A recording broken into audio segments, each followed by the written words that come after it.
52 घंटे तक छकाया फिर भी जिंदा हाथ न आया।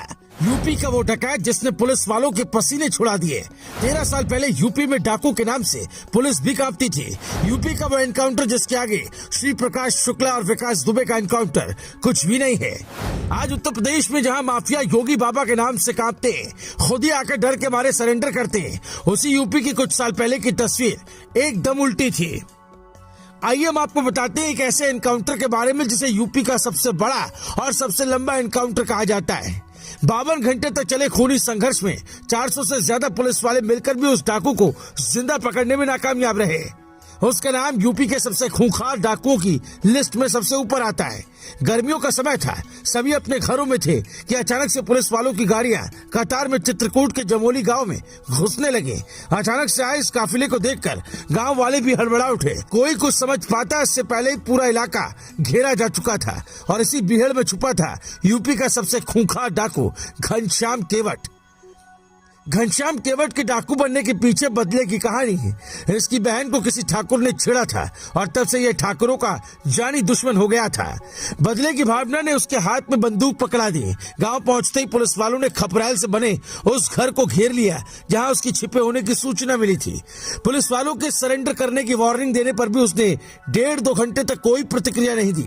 सब सरेंडर करने का इंतजार कर रहे थे। कोई कुछ समझ पाता, उससे पहले ही डाकू ने ताबड़तोड़ फायरिंग शुरू कर दी। वो डाकू अकेला ही उस सब पर भारी पड़ने लगा। वो लगातार गोलियां चला रहा था और पूरी पुलिस फोर्स से अकेले ही बढ़ गया था।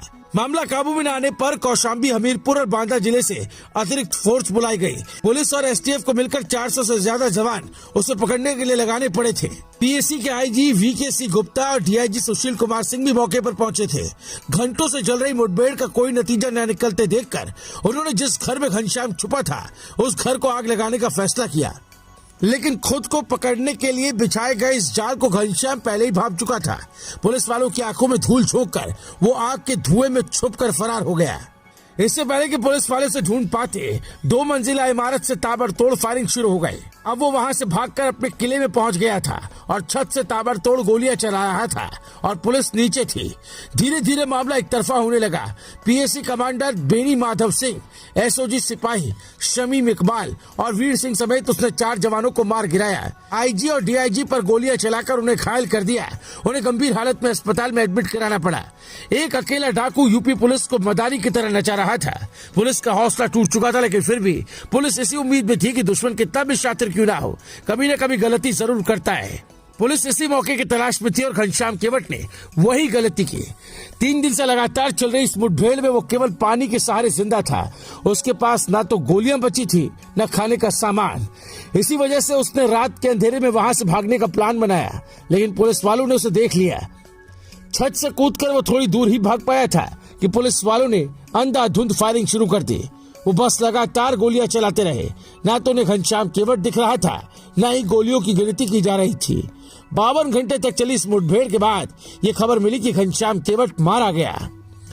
ये यूपी पुलिस के लिए गर्व से ज्यादा बेइज्जती की बात थी। एक डाकू को मारने के लिए पूरी पुलिस फोर्स 52 घंटे तक लगी रही, जो कि हथियारों से लैस थी। अपने आप में सवाल खड़ा करता है, क्या पुलिस पूरी तैयारी से नहीं थी?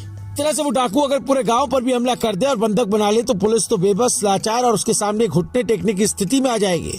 क्या यही सुरक्षा व्यवस्था है? क्या एक डाकू को मारने के लिए, पकड़ने के लिए आर्मी का सहारा लेना पड़ता? यह अपने आप में सोचनीय विषय है। जब इस मामले की तहकीकात की गई तो ये बात सामने आई कि पुलिस के पास ना तो बुलेट प्रूफ जैकेट थे और न ही पूरे हथियार। ऐसे में बिना किसी प्लान के इस तरह के मिशन को अंजाम देना अपने आप में बहुत बड़ी मूर्खता है। उस समय के डीजीपी विक्रम सिंह ने बयान दिया था कि पुलिस फोर्स को इतना वक्त इसलिए लगा और हम उसे जिंदा पकड़ने में नाकाम इसलिए रहे क्योंकि वो डाकू बेहतर स्थिति में था।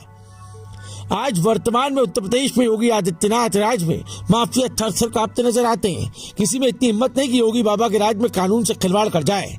क्रिमिनल खुद थाने में आकर हाथ पैर जोड़ते हैं, हुजूर हमको सजा दे दो, जेल में बंद कर दो, लेकिन एनकाउंटर मत करना, घर पर बुलडोजर मत चलाना। Bureau report, news top.